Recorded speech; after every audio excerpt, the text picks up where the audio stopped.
Everyone, it's me, Sean Capri. Welcome to episode 138 of We the GamerCast. It's a Patreon-powered bonus episode of We the GamerCast. Thanks to everybody at patreon.com/makeusbetter. You guys push us over the edge and reach this milestone where we have amazing recurring guests. Every week we have amazing people on this show, and every so often we invite them back, and it's all thanks to you at patreon.com/makeusbetter, especially our platinum executive producer, Mr. Corey Hicks, our gold executive producers, Sheldon, Benedict, and Mr. Moody, and all of our gentlemen executive producers, and your mustaches and your facial hair and your combed over hair and your suits and everything, gentlemen executive producers, Nick Milicia from Next Level Games. You, sir, you don't get enough attention. Because I always go over to Dr. Doom and whoever else. Nick Milicia, I always think of you, buddy. I hope you're doing okay. Nick Milicia from Next Level Games, Joel Brooks, Nintendo Family Gaming, James Johnson, Jesse Armstrong. Look how much it throws me off not to say Dr. Doom. Jesse Armstrong, Mr. Handsome, Mr. Strong, Glauco, Shaffer, David Ray, Aaron, Doherty, Martini Jean, and Dude 427. Guys, you're about to realize why I'm talking so weird here. Jason and I maybe indulged a little bit in the booze. It's an amazing episode. This is a Patreon power. This sounds like a bonus episode. I said the same thing about Lucas last week. This may be the rum speaking. I feel like this is one of the best episodes we've ever done. This is so good. You don't have any idea where we're about to go with this. I'm not going to do any reflection or shout outs or anything like that. I just want to let you know that in case for some reason you're new, I always have sweet hangs with a stranger from the internet. And if you want to be part of the show, tweet at me at Sean Capri. It's Sean like Cutter, Capri like the pants. I'm going to continue drinking my rum. I don't think I've missed anything. Follow Jason Lacy, JW Lacy. Follow him on the Discord. He's in there, guys. The link is in the notes. Here he is, Jason Lacy.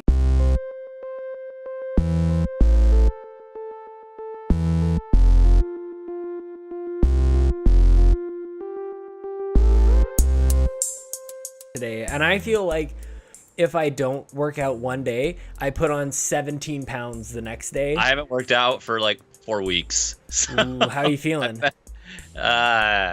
Like a dad. You get up and your entire belly is just like, hang on, you're coming too. Don't stay behind. You have to come with me. Let me get some more carbs. Yeah, exactly. Yeah. Well, is rum better than beer, do you think? I don't know. I think it's all mental. I think wine's technically the best thing for you. No, it is. No way. If you get something that doesn't have a lot of sugar, I mean... I feel like it's all sugar. I don't know. I have no idea, but my perception is that wine probably... It definitely goes down easier. I think a red wine. Yeah. I feel like I could drink a box. Like it could be like a Capri Sun. All that rum left. It's like you're not playing this game that's very rum enthused. I know. I actually was thinking how this could lead into a Sea of Thieves stream or something. We could play Sea of Thieves. I was genuinely upset yesterday. I saw Chris Berto, Johnny Casino, and Dave Moore all on Sea of Thieves. They're in a party together, and I was like, "What the fuck is this?" I give a game a 6 and nobody invites me to play anymore. Done. They're like, well, Sean hates this now, so. Dave and I talked about that this morning. Dave's allowed to hate every game all the time. That's what I said. You hate one game. I don't even hate it.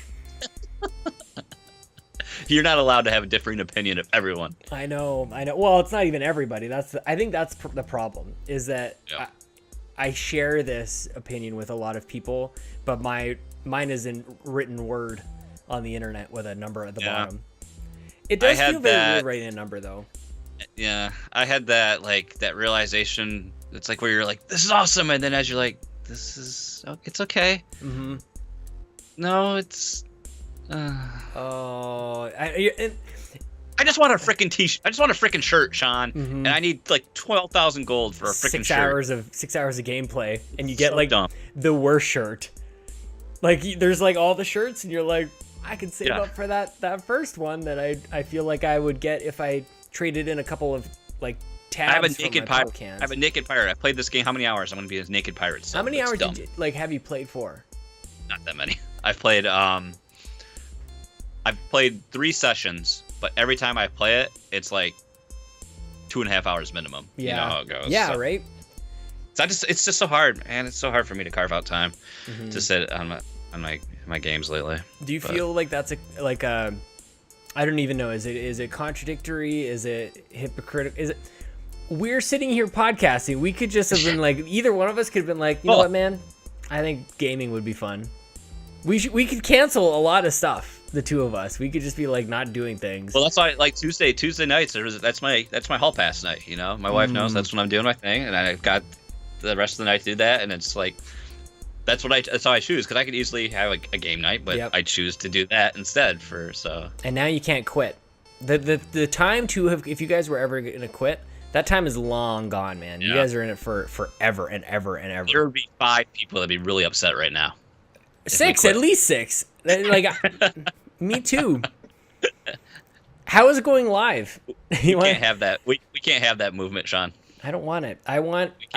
It needs to be rock solid. It's already spoken for. You guys know that like spring is coming up eventually. We're gonna have a nice cold snap here. We're getting snow. Literally, I'm looking at snow come down right now. It's cold as balls outside. That's gotta be so depressing. It sucks, man. It sucks so bad. I think we always complain about our Michigan weather. Then I remember talking with you guys in like, it's like October. Yeah. And you guys have snow, and I'm like, okay, it's not so bad here. Oh yeah. Oh, that's easy. October's easy, man. Like we're talking about playing soccer in May.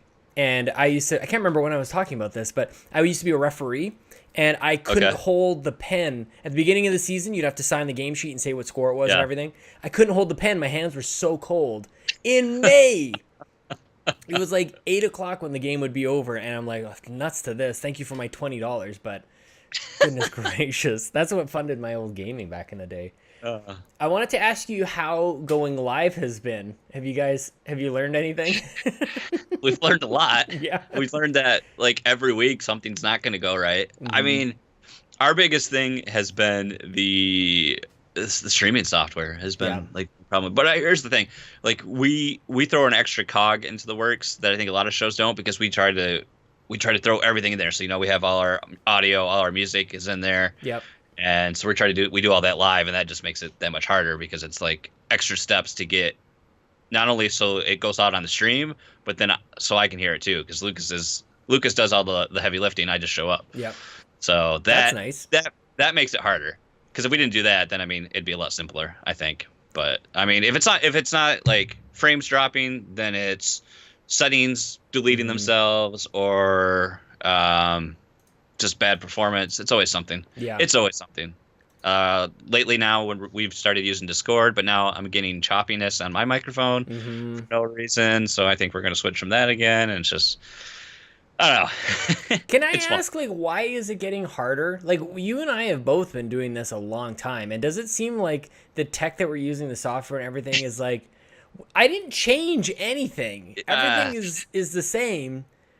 Now how is everything breaking?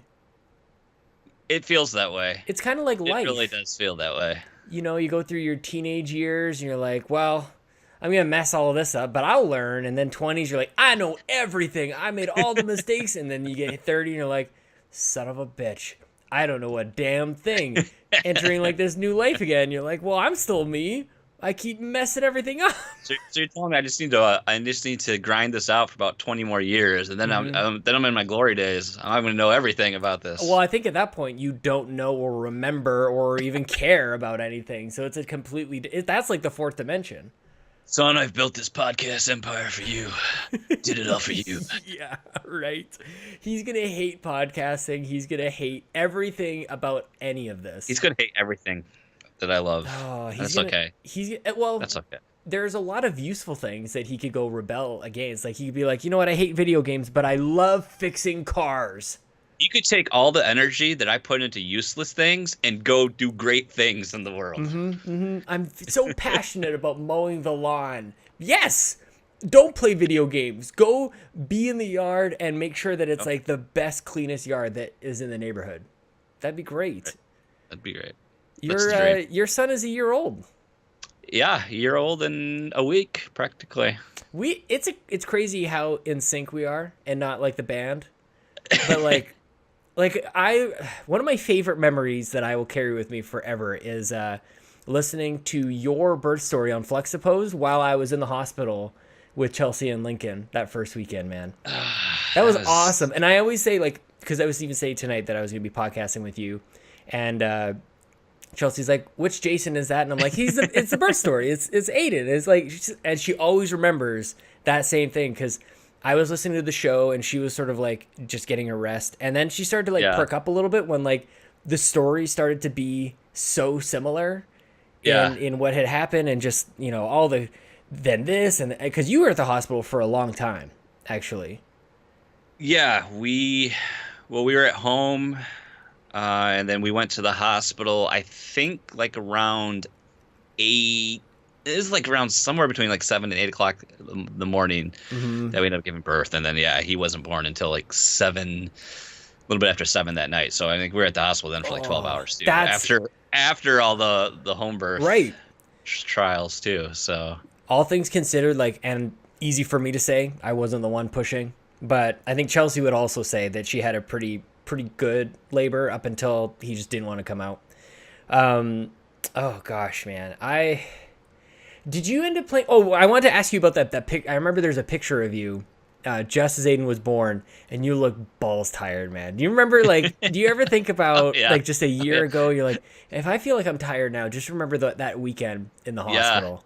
Yeah, well, I don't speak of being tired, at least not in earshot of my wife. True enough. Or, like, feeling bad or your back hurts or anything.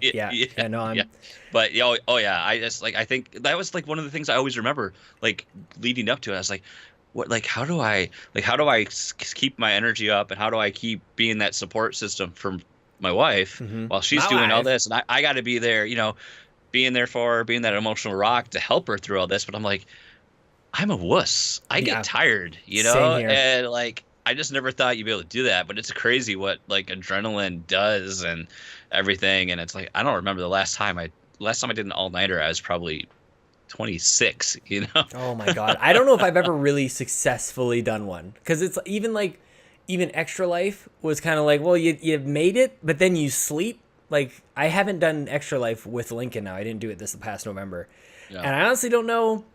I don't know if I ever will again, man, because that first it's not year. Worth it. Oh man, yeah, all-nighters suck. Just like I've stayed up till like 2. Stupidly recently, and then it's like, well, guess what, your son's gonna wake up at 6 regardless, so enjoy those 4 hours of sleep and feeling like trash all day. I hope that stupid game was worth it. Do you ever fool yourself into thinking like, oh, I kind of pulled that off? Like 4 hours I think is okay one night if you do it like once in a blue moon, but then you're like, oh, I did it last night, I'll just do it again, because you kind of get that second wind as 10 o'clock hits. You're like, let's go. Because that first day after, you don't feel too bad, but it's 2 days removed. Then,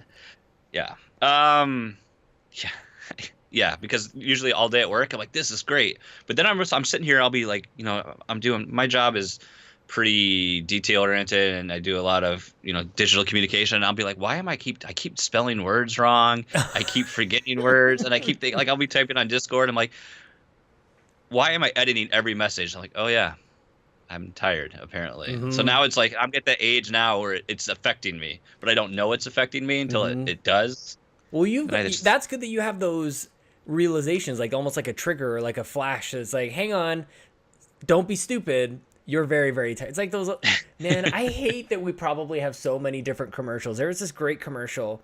It was warning you to not drive stoned. Like that, like, because there's this perception that like driving drunk is awful, but if you're high, it's okay. Right. So there's this guy. He just finished having his marijuana, and the wrapping paper package started talking to us, like the sailor or something. It started talking to him. He was like, "You are way too high, my friend. You are way too high to drive."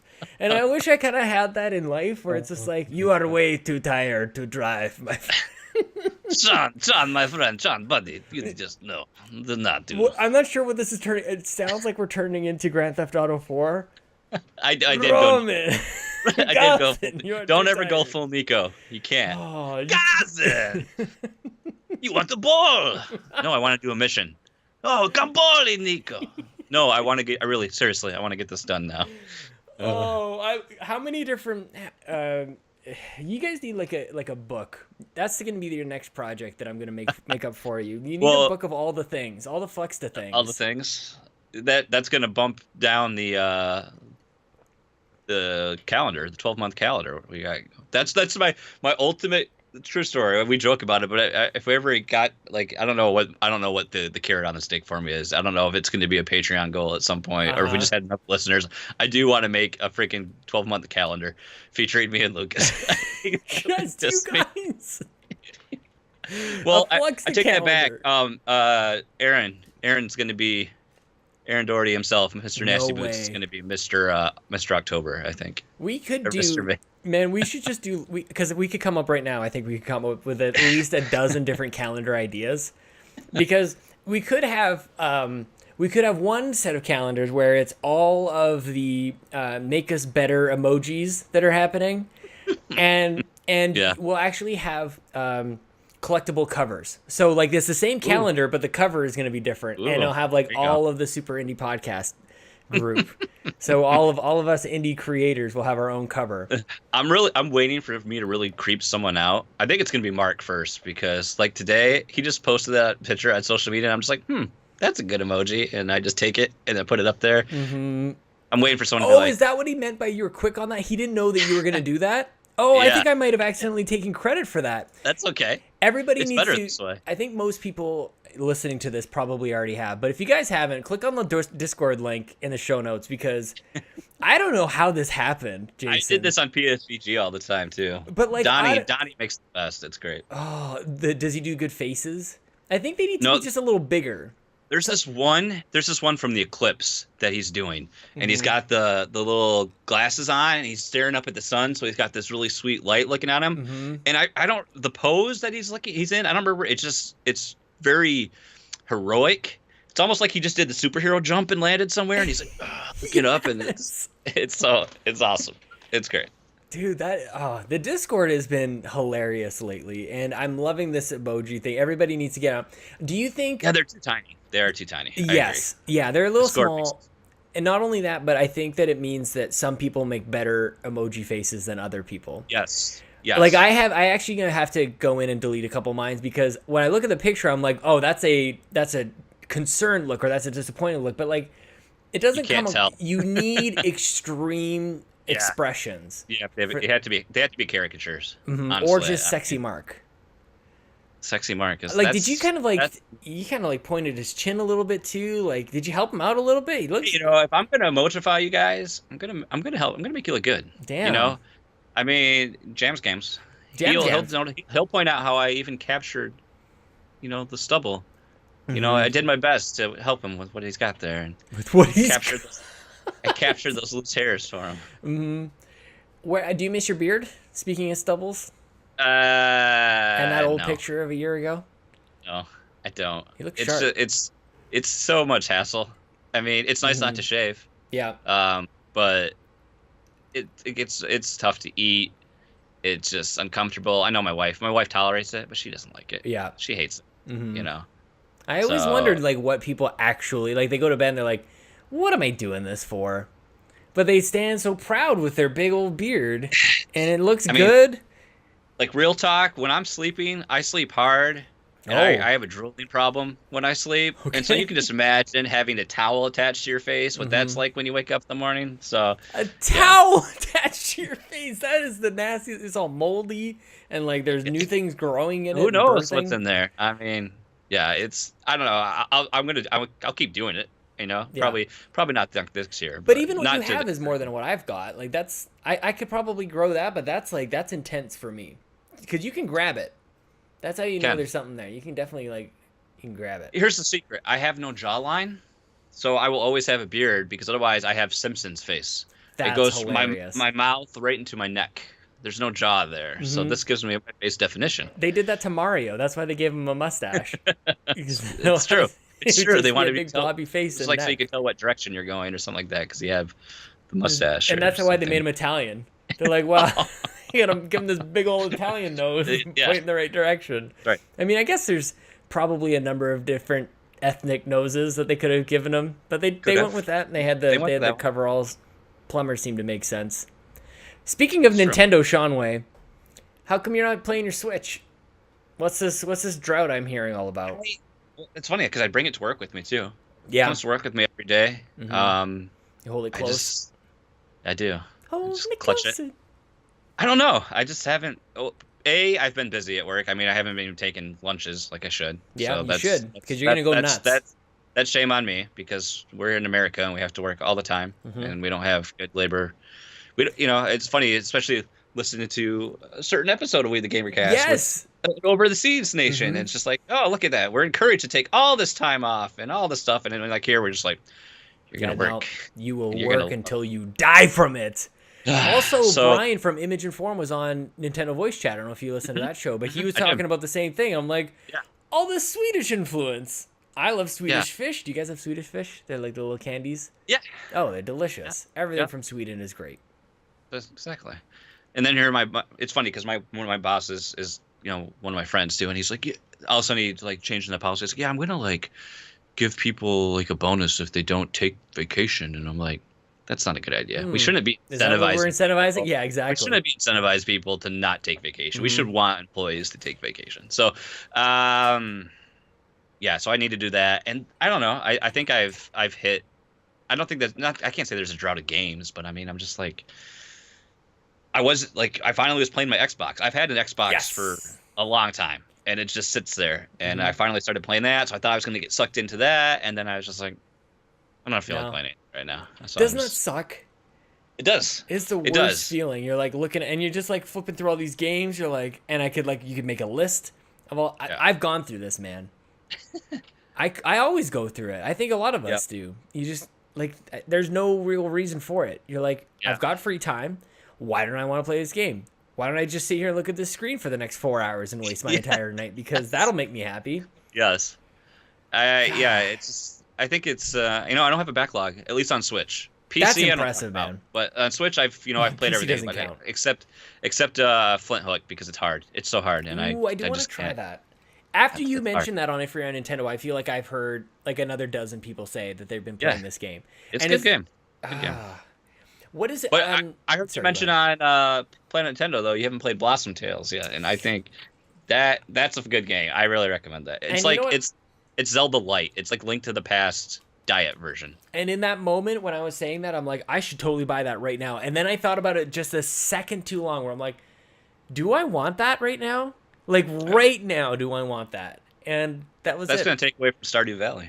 That's just it. And I couldn't imagine firing up my Switch and not pressing on Stardew Valley, even though I'm not really playing it hardcore. Like it's just sort of like it's a poop game right now. I mean, it really is.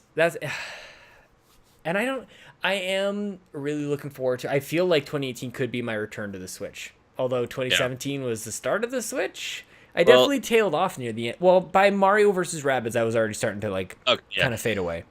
But I missed Owl it's Boy. A good, right now it's a good, Owl Boy's good. Right now it's a good palate cleanser for me because right now it's just time to collect myself and wait, because when Smash Brothers comes out, I'm done. It's gonna be bad. How long is this drought gonna last? As long as it takes. No, I'm gonna play some other stuff but until then. But I mean, I can't tell you. I don't know what it is about that game, but I'm so ready. If I had a Wii U, I would be playing the Wii U version constantly. Did you never have one? I can't remember. I did, but I traded it in to fund my Switch. So I wanted to make sure I wanted to make sure I'd have funds for the game, the console, and accessories and everything like that. And I was like, when am I going to play it again? I just didn't see it happening. We one is up there. It's hanging off the edge. If if anything farts, that thing is gonna fall off. And then another one is right here, just so that I have. Whenever people say that I hate Nintendo, I'm like, yeah, well, where's your Wii U, dick? It's not plugged into anything right now. I just grabbed it. I keep thinking that maybe one of these days I'll fire up God knows what, Bayonetta 2 or Pikmin 3, or maybe play the third level of Star Fox Guard, but that's what I tell myself. I always go back to this, I'm gonna keep playing this game and go back to. You never do. What about when we retire though, Jason? We're not thinking far down the road enough, maybe. Maybe not. Can we talk about retirement for a second here? I don't know if that's ever going to happen. I was going to ask you, yeah. Well, I also think about that, and it's like, I am, hashtag blessed enough where I can work and my wife can stay home. You know, because like up prior to this happening, I didn't know how we were ever going to do that. I thought like I know she wanted to do that, and I'm thinking, are you crazy? We can't afford that. There's no way that's ever going to happen. And luckily for us, things have always just kind of worked out or fallen into place, and it just like a year before we talked about having kids. You fired up a Patreon and took care of everything else. That's right. I switched jobs and everything. Everything worked out. So I guess you can't ever say never, but I feel like I always just feel like I'm scraping by though. Right. The situation's much better than that because I know there's other people that are dealing with much much more let's take in the bottles to pay for the lighting. So I think first of all, but we're lucky enough that can happen, but it's like my generation, all we've been told growing up is, you're not going to have Social Security when you get older, so you're going to have to save for yourself. And I do have like a 401k, but it's still like, I'm not putting enough money into this. I'm not putting enough money into this. So it's like all the time I'm thinking, and especially, I don't know if my wife's ever going to work again or not. We don't know. It depends on how many kids we have or whatever she wants to do. And maybe if she does work, that'll be our fun money. You work as much as you want. That's our vacation money, whatever. So it's like, I gotta save for two people. How am I? And it's just like, So I'm gonna just work. I'm just hoping my kid gets famous or something. I'm just putting all my stock in it. Yeah, you got that guitar in the background, like just. Yeah. So does he know like a C chord yet, or E minor's pretty easy? He's got really flexible fingers for an infant. You'd be surprised. Yeah, they sort of like bend backwards, so you got to probably like tap really into that. Stretch. Yeah, his bendy old bones that he's got. He likes using a capo. He likes to bring the octaves all up, and he likes to bend his chords too. Like, do I have a capo on mine? Look at that. That's right. Well, the video on the YouTube can't see it, but it's just out here. In all honesty, I shouldn't even have that here because I don't even know how to play that. I never learned how to play guitar. No, I've played bass my whole life. I always played bass guitar, and I always told myself, I'm gonna learn regular guitar, and I never did. So has anybody played? Because it looks like a nice guitar. It's been played. I mean, I did learn a few chords on it, but I never. You can play. You're probably like me, where like play power chords. Sweet, yeah. Bam, bam, bam, bam, bam, bam. One has to learn "Smoke on the Water." Yeah, get your kid to play organ, just a pipe organ in the background. We got actually Chelsea's mom got Lincoln a like this baby grand piano. Like it's like 1.5 foot off the ground, and he's just starting to climb up things. So he'll like there's a bench or the couch or something, and he'll kind of like crawl over, and then he'll just like do this weird cobra yoga pose where he just kind of like he's on his belly but like up. And he looks like a snake, and then he'll grab up and then just like do a chin up. I'm like, this is an impressive move, kid. And then he'll just kind of like grab up, and so he's doing that to the piano now. So he grabs up, and it's like this boom. He grabs all the keys, like one of these days he's gonna play a real chord, or he's gonna play Mozart, and you're just gonna be like, I'm just impressed. I'm just kind of waiting for him to teach me how to play it because I don't even know how that's possible. So you don't think you're ever gonna retire though? Oh yeah, I hope so. I mean, here's actually my greatest fear right now is I work in logistics, third-party logistics. So for people unfamiliar, I'm in the trucking industry. So my company has customers with freight shipments, and then we contract actual truckload carriers to haul the shipments. We don't have equipment. We're a middleman. We're a broker. So we say, hey, whatever, Sean, you have how much can your driver haul this for? Blah blah blah. You negotiate a deal, and we pay them. So we're the middleman. But all this talk about automation and AI, when are we going to get to the point when self-driving civilian vehicles is one thing, commercial, probably a little further off, especially when it's hauling. Do you think so? I thought that would be first. But I think because there's a higher risk involved. Because you got something like how many tons of freight moving down the highway. If that something goes wrong, you can kill people pretty easily. Because interesting. I thought that because like civilians, there's 10 to 20, whatever it is, a ratio, 10 to 20 civilian cars to every one freight car. Well, I'm just hoping that it gets kicked down in the line as long as possible, because fair. Like, because it's like I don't want to not have a job. Yeah, well, that's interesting because I bet I'm not the only one, and shame on you if you're lying to yourself, listener, for thinking this. I only ever thought of the driver.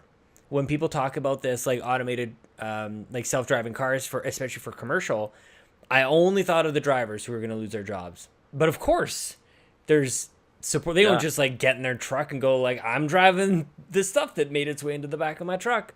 Yeah, of course there's support teams and everything like that. Yep. So you're gonna cut all that out. So, and then for me, like I mean, I have a lot of education, but I don't have I'm not formally educated in any one thing. I dabble in way too much. So at least now though, I have let's face it, I think education in this country is a crapshoot. Like so many people were told that you have to have a degree, you have to go to college, you're not going to amount to anything. And I look at my brother, went to school for teaching. I don't think he ever actually got his degree. He works at my company. My youngest brother just graduated, went for, I think, environmental resources, environmental management, environmental resources, essentially wanted to work like the Department of Natural Resources.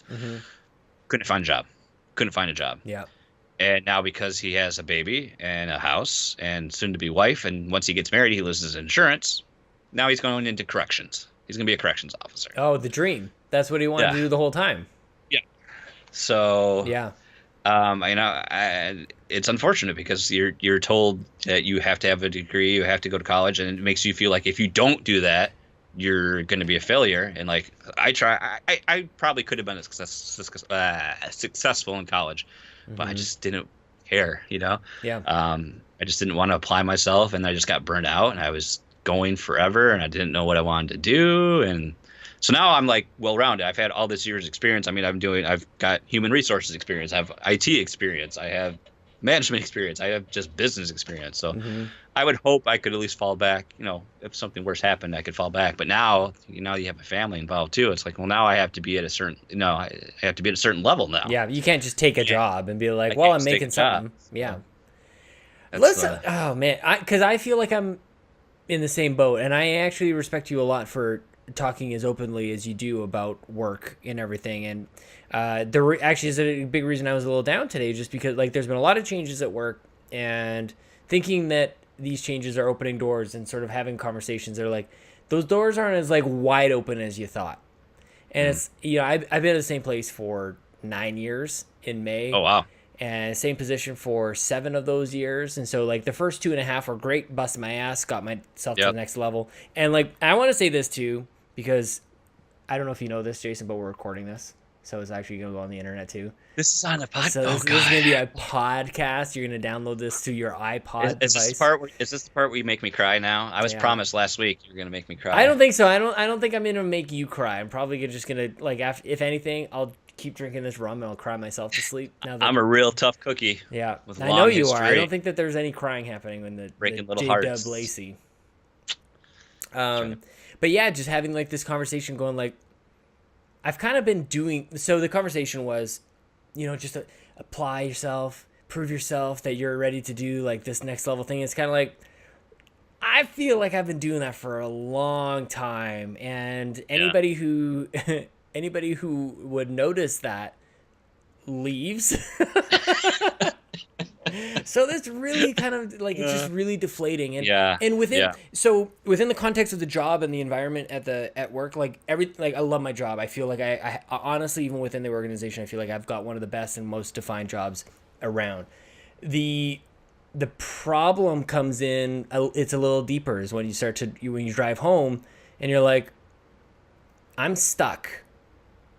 And I've been there before. You know what I mean? I've been in that exact spot. But it's not even we're good.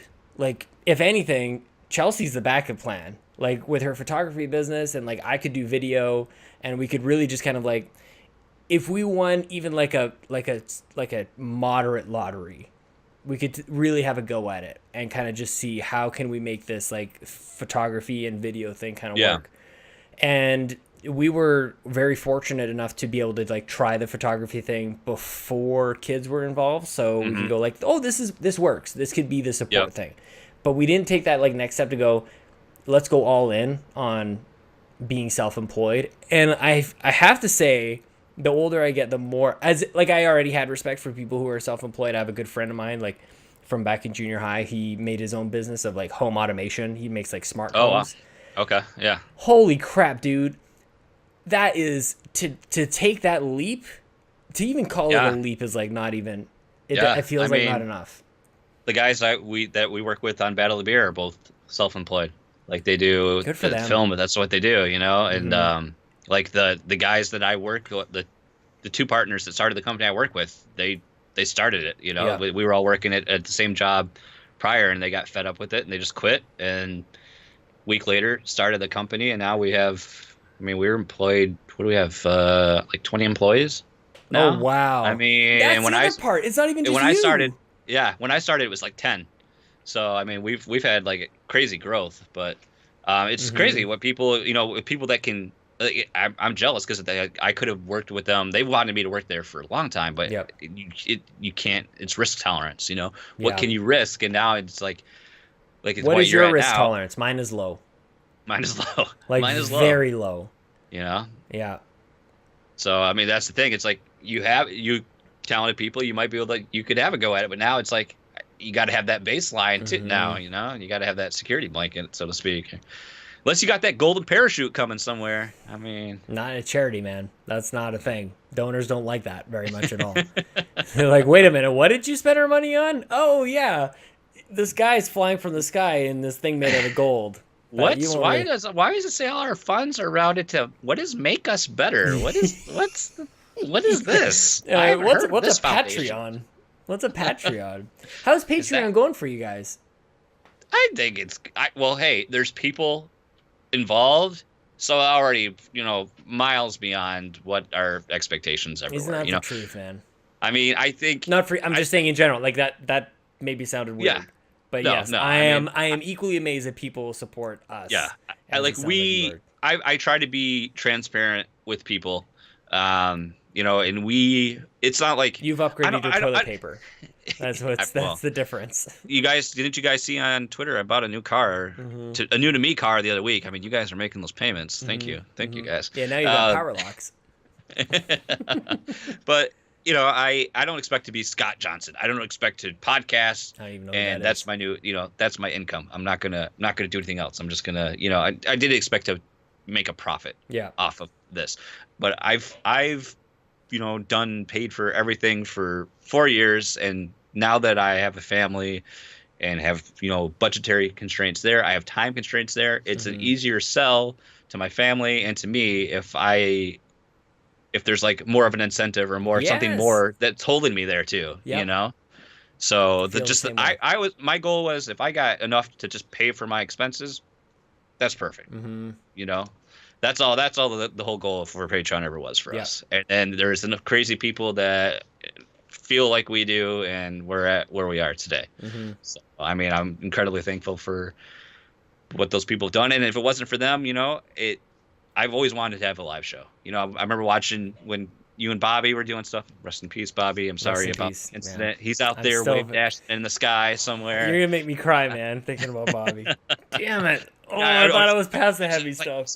God, I want to do a live show. I always want to do a live show. And I don't think Lucas was like reluctant, but I felt like maybe he was reluctant. I don't know. And I was like, I really want to do it. And next month, Fluxapose is back. That's it. Recurring guest next month. I never said it was only one time you're coming back. So that just got us over that, you know, that edge, you know, and we finally, like, we had problems with our website forever because what we wanted to do wasn't really designed for WordPress, and it was just problems. So we were able to migrate that, and it was just stuff that we probably wouldn't have done quickly otherwise. You know, it just gave us a little more flexibility too, and I like it because now I can we haven't done it nearly as enough as we'd like to, but we can give back to people that have supported us. I like to be able I like to be able to do giveaways. I like to be able to, you know, do things for the listeners when we can, and that's we have a pool there that we can pull that from. So That's awesome, man. Like, I don't know if it's fate or what it is, but it does seem like Patreon did sort of like land at a perfect time for many of us, I think, who had been kind of did this before even Patreon was a thing. Yeah. Like, I know that no, it definitely did. Like, I was thinking, like, when did it actually become really a thing? I definitely was doing this before Patreon was. So, like, I never started with even that because Patreon has made it very accessible for a lot of people to underwrite their costs or to allow people to support them in that way. And I feel like it was really great for us and for a lot of people who started around the same time. You guys are you're the old guard, really. Like, Married to the Games, probably first, and then of like this sort of like the independent sort of creators, and then Flux. Suppose you guys came very quickly afterwards because you're year 3 or 4 now. I think this is year 4 we're in right now. Going into so like, which is weird actually. My wife and I are celebrating our 4-year anniversary tomorrow. Oh, congratulations. I was reminded by my mother-in-law. Now, Sean, you know what tomorrow is. With a gift, actually. With a gift. She gave us a present. She said, go to a restaurant. Which Chelsea like, and I don't really eat. Was her present is I'm watching Link. Go have fun. She did today, actually. So, yeah, it's really nice. Chelsea's mom is like 10 minutes away. And it's just, like, it's perfect. Like, her and her mom are, like, super close. And from, like, well, I was going to say from day one. But honestly, on day one, she was like, you should probably... It's too bad Sean is gay because he would be a really good, like, boyfriend. So that was... I was the problem when my wife started dating. It's because I'm not... The person you see now is not the person she started dating. Oh, so how long ago did you guys start dating? Well, we have been together... In August of this year, we've been together 10 years. So... And we've been married 5. Okay, so I'm very close. Yep. We dated for a while, but I was very. That's not too bad. Much like the time of that you and Lucas, the time period you and Lucas discussed. Yep. I was very obnoxious, very belligerent, very slight asshole in my younger days. So. Yep. Dude, me and you are like so similar. It's like not even funny. I remember like even my brother would warn me, although he didn't do it in a very tactful way, that. I would say things that are offensive to people. And my response to that, of course, as any 19-year-old would say, like, well, fuck that. Like, like proving his point 1,000% over. I just want to chase moose, drink Molson, and watch hockey. Chase Lay off. Yeah. Did you know that we have a moose on the back of our quarters? Did you... I'm actually doubting that. I don't know if it's a moose or an elk, but I'm pretty sure it's a moose. What's the loony on? What was that? That's a dollar coin, isn't it? Yeah, it's a loon. The loon is on a loony, which is $1. Yeah, I've got a bunch of Canadian currency floating around. It's the best. Can we just settle something right now, Jason? I think we may have to fight to the death. Actually, I don't think you're going to agree to this. Canadian money is better than American money. It's the title of the episode right now. That's why it takes more to buy stuff. I'm just saying, I'm not even saying like the value of it. Obviously, your big American dollars are worth way more. Speaking of Patreon, thank you very much. Your big American dollar. I buy a hotel now. We have old dead white guys on our currency, so yes. We do too, but we draw them. We draw Spock on top of them. If we do put a women on currency, it's on a useless one that nobody wants to use. That's how we honor them. Explain what. Susan B. Anthony was on the dollar coin that never really... I mean, it circulates, but then it disappears. Then they had the Sacagawea on the gold dollar coins. Those are also sweet. Yeah, but they're gone. They're not... I remember one time I got a bunch... Where were we? I think I paid with at like a parking ramp. And I got all my change in dollar coins. And I remember I went to a donut shop that had also served ice cream, and I paid for my ice cream with that, and they looked at me like I was giving them Monopoly money. They had no idea what it was. How did that feel, though? Because for me, that's very normal to have dollar coins. But it's very weird. Was it? I feel like I'm at the arcade, because that's the only time I use coins to do anything. Right, but it's very disposable. You're just like, oh, this is, like, did it devalue it at all? It does, because you're used to having change. It's just like nothing. You know. So when I travel to the U.S. and I get, because like you inevitably you're gonna buy something with a 20, you're gonna get just gonna get like dollar bills as change. And I just think, like, look at all this space that this is taking up. This is just like, I can't close my wallet anymore. What am I going to do with these things? Yeah. It's very weird that we are so close. Our cultures are very, very similar. We consume a lot of the same movies and entertainment and everything, but our money is so different. I wonder if it changes our spending or anything like that. You know, we went, fun story, Lucas and I, when we By the way, this is my favorite episode I've ever done. Right now, this is amazing. This is not.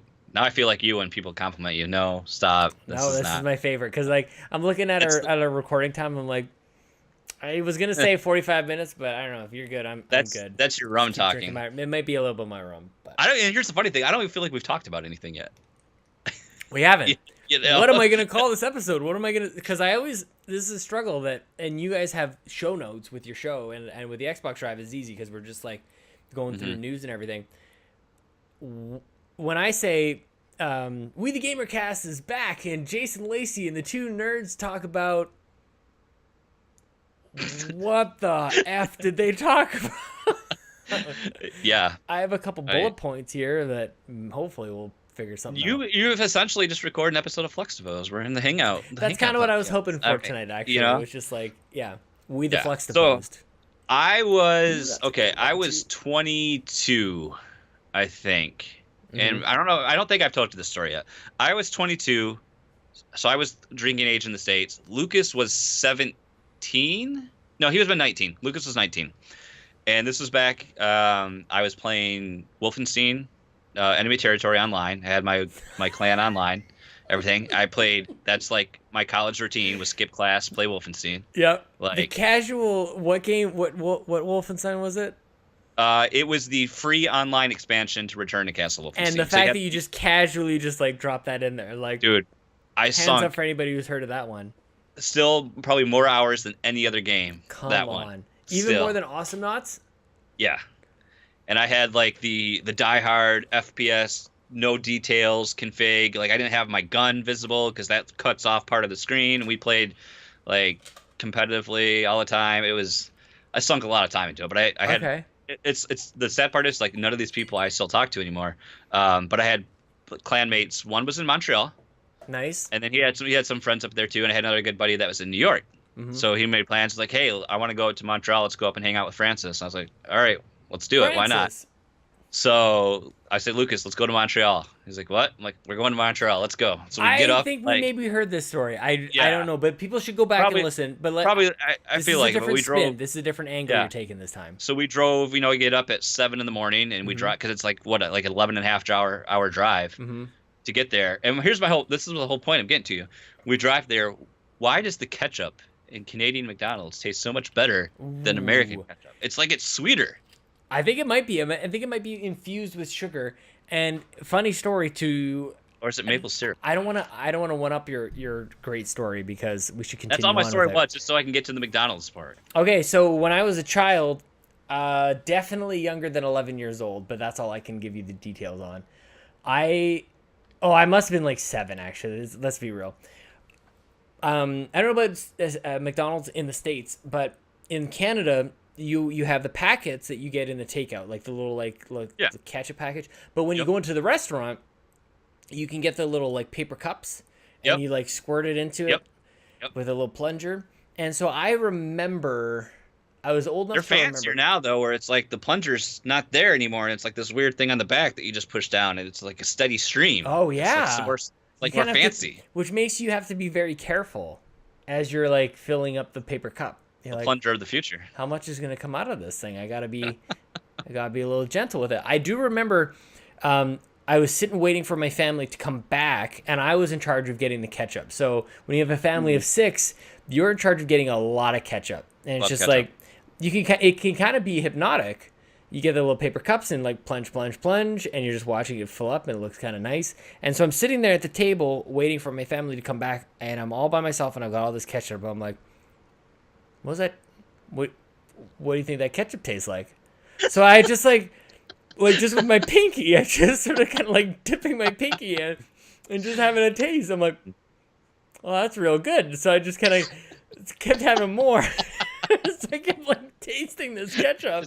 You just huddle over. Just like Okay, the worst part. There's a good emoji for you. Just that I eat my pinky with my. The worst part of this story is at one point I look over and. When have you ever been in McDonald's by yourself? Never. That's the answer. There was a family sitting at like across the way, staring at me. Child they were staring at me eating this ketchup. Look at this urchin of the streets. He can't survive on his own. He's living off ketchup. So bad at me, like this kid. Did they walk up and hand you their money? So here you go, kid. They may as well have, because they did say to me, "Good ketchup, huh?" Oh, that was almost a spit take. Oh my God. Like I would be so embarrassed if I wasn't enjoying the ketchup so much. I didn't even hear him because I was just in that ketchup, man. I was just loving that ketchup. I was loving the ketchup. I didn't even have a fry for the ketchup, but I was glad because they're staring at me. Remember, 12 at least. Like I think I was getting at least 2 paper cups of ketchup per person, and there were 6 of us.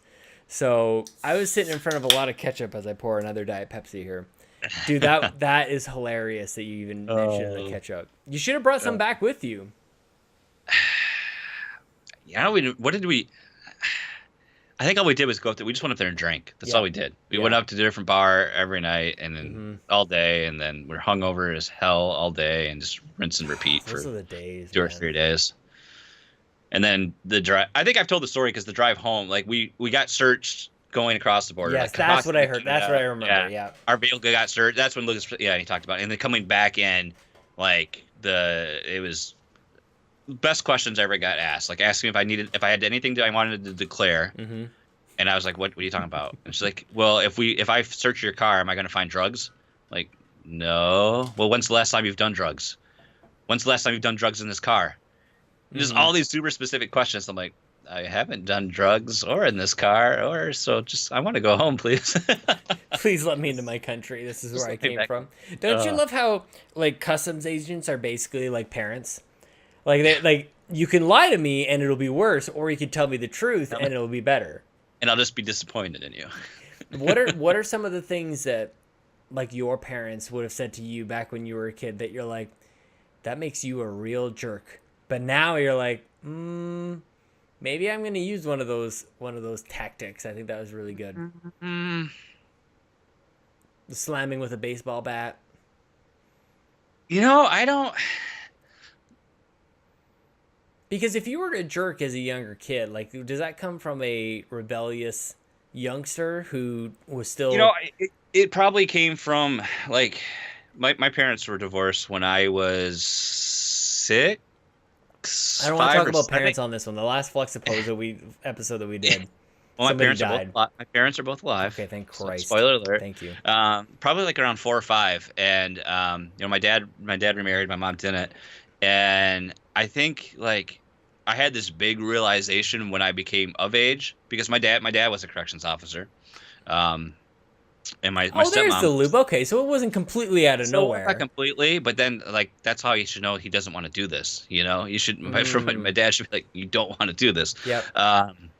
And my stepmother was too. I mean, she went to like the academy for it, but she wasn't like a corrections officer. She was involved in the whole prison system, but she wasn't an officer or anything What like that. level of prison are we talking about here? Lower, like minimum security. Like my dad was collar crime.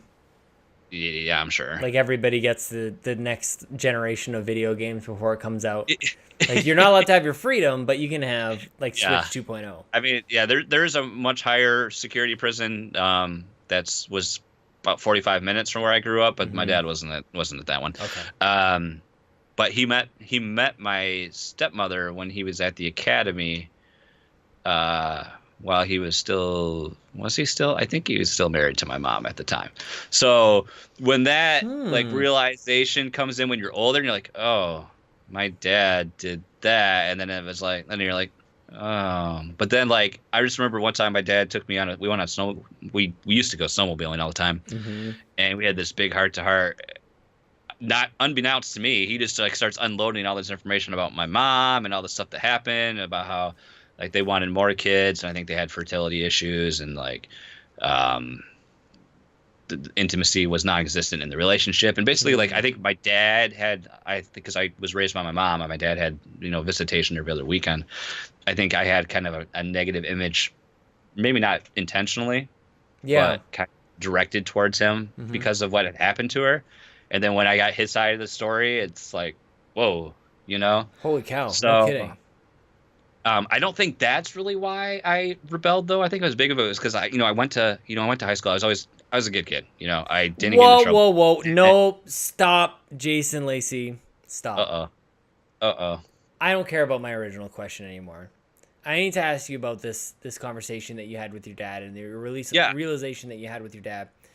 Because I think it's something that nobody talks about, where there's a whole bunch of 30-somethings listening to this, probably a bunch of 20-somethings, maybe even a couple 10-somethings, whatever that even means. I want to talk to you a little bit about having an adult relationship with your dad. And for you, it's interesting because of what you just described is there a transition that happens, or is it because that's a difficult thing. Like, think now as now that you're a dad, think about having adult conversations with Aiden. Like, eventually you're going to stop teaching him things, or maybe not. Right. Maybe you will never stop teaching him things. That's some way some dads do it. But at some point, the conversations you're going to have are less about what are the colors that you're pointing at, and more about, I've had to make some very serious decisions in my life, and you are also making very serious decisions in your life. Like, the dad and son relationship is storied and historic, and takes on many different flavors. So how do you kind of take your relationship with your dad and then kind of relate that, if you have it all, maybe with your son?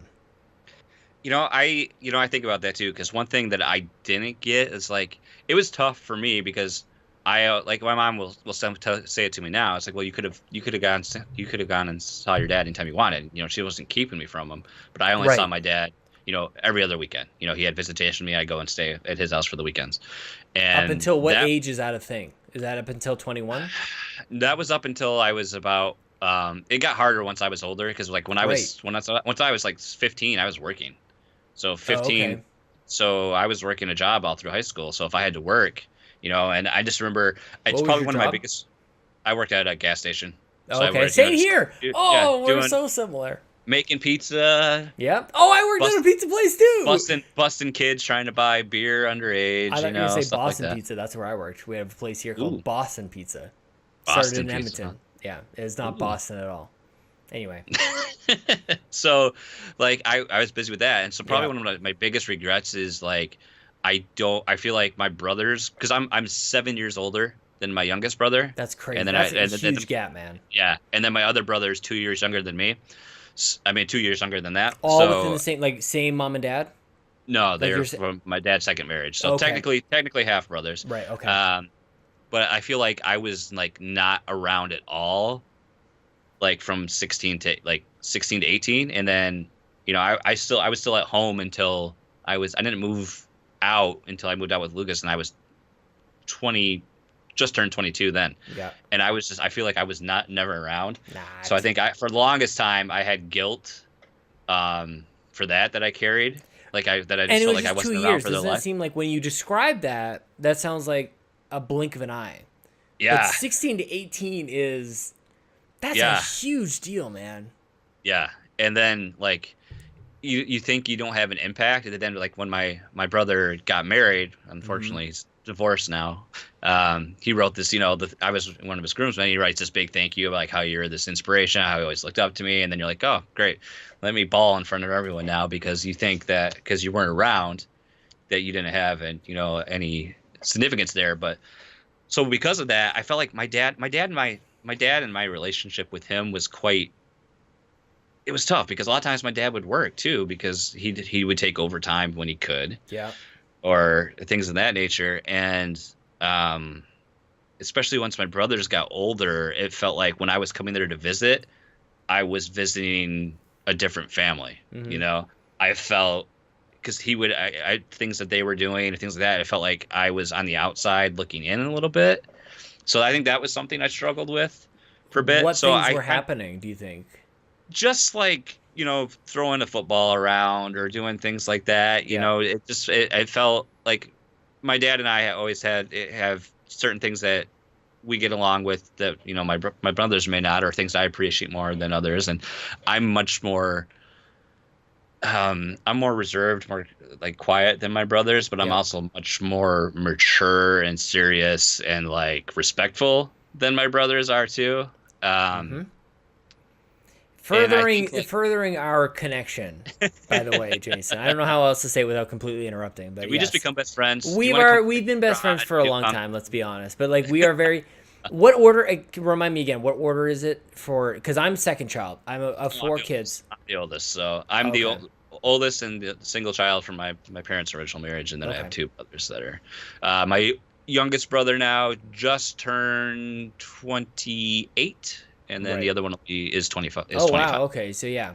So, like, so to answer your question, the looking up is actually pretty natural. Like that's one part. Yeah. So because I think, for me, I think my younger brother would probably say something similar, but it's weird because my older brother, like I have an older brother and a younger brothers, and then a younger sister as well. So I'm second of four, and I think my younger brother would often look to me as well in that way, but maybe never really say that, which is a whole other aspect of like family stuff. And maybe sometimes Zach Erickson can come back on and we can talk about this as well and just do the whole psychoanalysis of, I'm so glad that we got to this point. I didn't know how the hell we even got here. At some point I'll rewind and figure out where this all even started. But having like family is really the only people where for most people, Neighbor Matt is a clear separation for me, where I've known him like literally since I started making memories in my brain. Like I've known him beyond that time, which is amazing.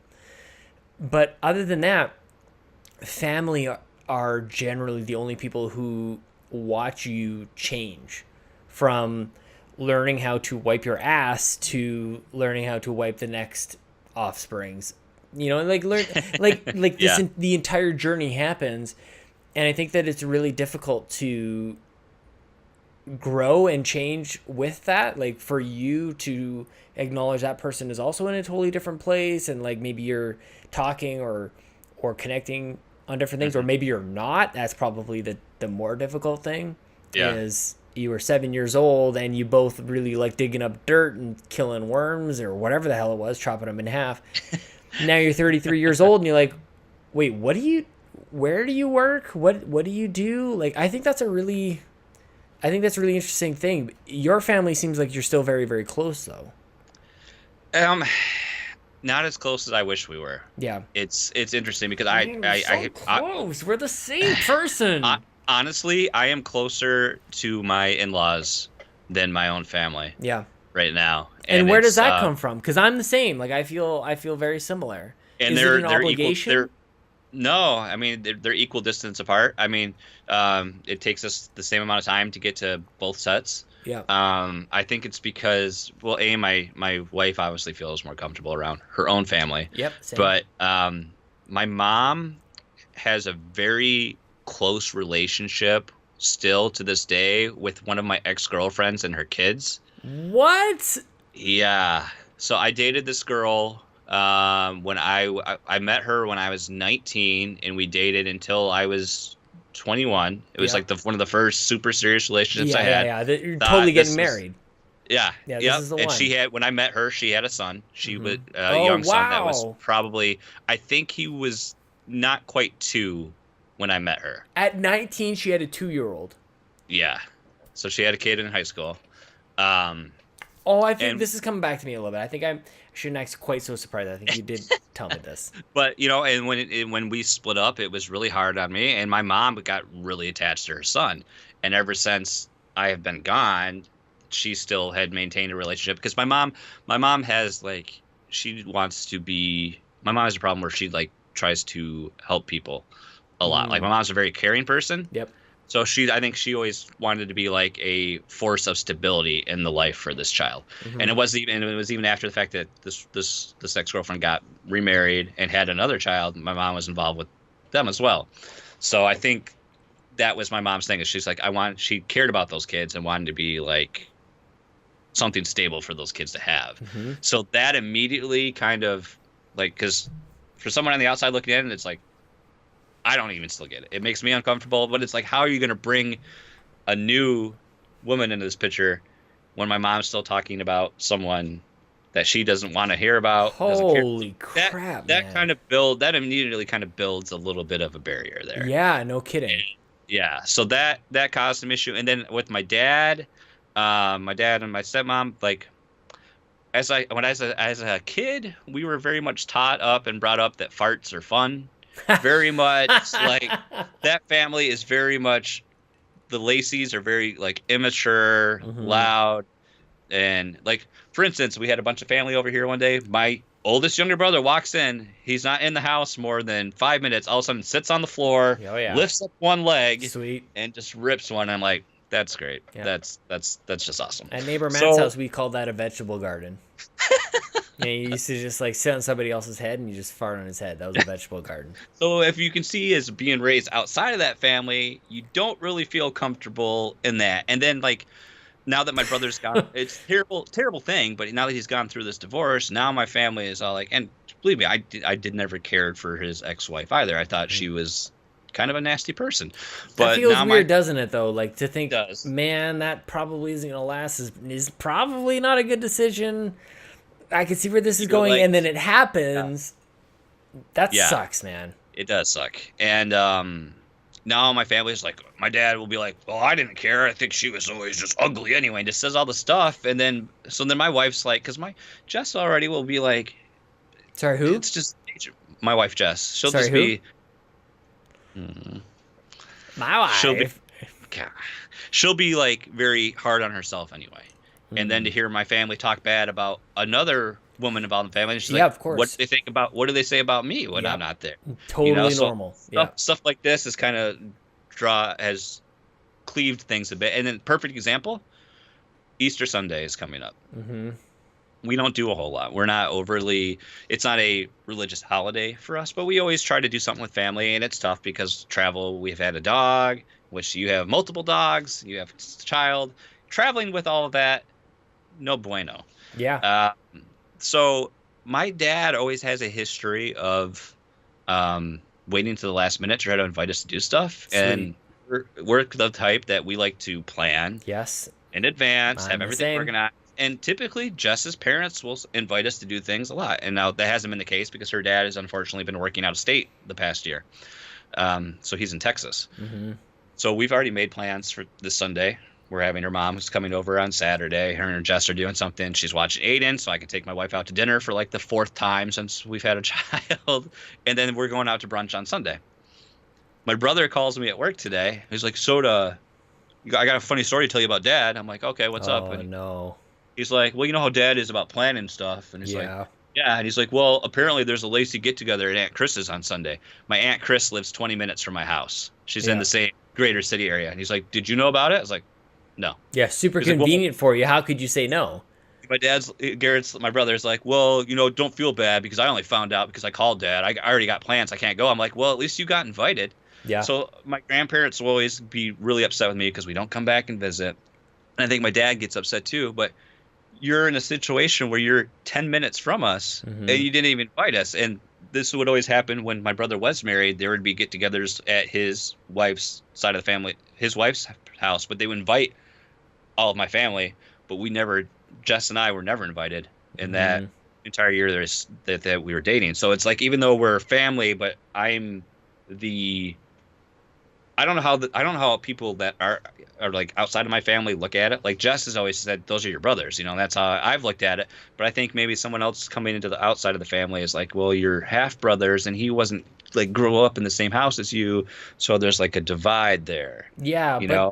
But if you don't, but that's not real though. At least from my perspective, it doesn't seem real from the way that you're describing it. Yeah, and it's really for most of the time, I'm just like, well, whatever, because we've had plans anyway. That's how I shake it off. But it's never sat well with Jess, and then all of a sudden, for this time for me, it's like, well, that really sucks. You're my fan. You complained that I'm not around, but then you guys are doing something, and you're not even inviting us. But so you can see why. And like Jess's family, her parents have always been super accommodating, do anything for us, and it's just it's unfortunate that it's come that way, but it's it's just how it is. And is communication generally better on her side of the family than on your side of the family? Yeah, like I don't talk to my parent, and I guess that's probably on me. I don't talk to my parents nearly as enough as I should. Dude, this is literally like what I talk to my therapist about. Like, why don't I talk to my parents more? Like, it's so stupid. I don't know why I don't. I just don't know what to say to them, I guess. I mean, I saw my mom and my grandma today because they wanted to come and visit and give Aiden birthday stuff. How old is your grandma? Can't come. 80s. Oh, that's good. I think she's in her 80s. My grandpa is a little bit older. Oh, you have both your grandparents? On both sides. Oh, snap. So I have both my dad's parents and both my mom's parents. My grandpa my dad's father had a really bad stroke a couple years ago. Right. And then all he wanted to do was kill himself after that. But he's doing better now. Wow. But they all of them now joke like, well, we're not going to be around this time next year, So yeah, that's a weird. I remember my grandpa saying that for a couple of Christmases in a row, and like it always get my dad choked up as well. And like to us kids, it was like, oh, grandpa is like being weird old grandpa again. Like grandpas are weird too.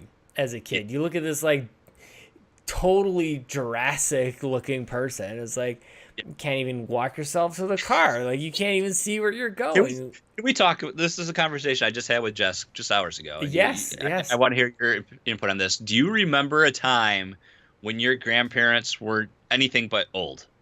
Like, do you always if you picture your grandparents, your oldest memory of your grandparents visually, they're probably very similar to how you view them now. I love where you're going with this. Because if you look at your parents now, their grandparents, and I think myself, they're so young. I don't remember my grandparents ever looking like that. Yep. They were never this young. Yep.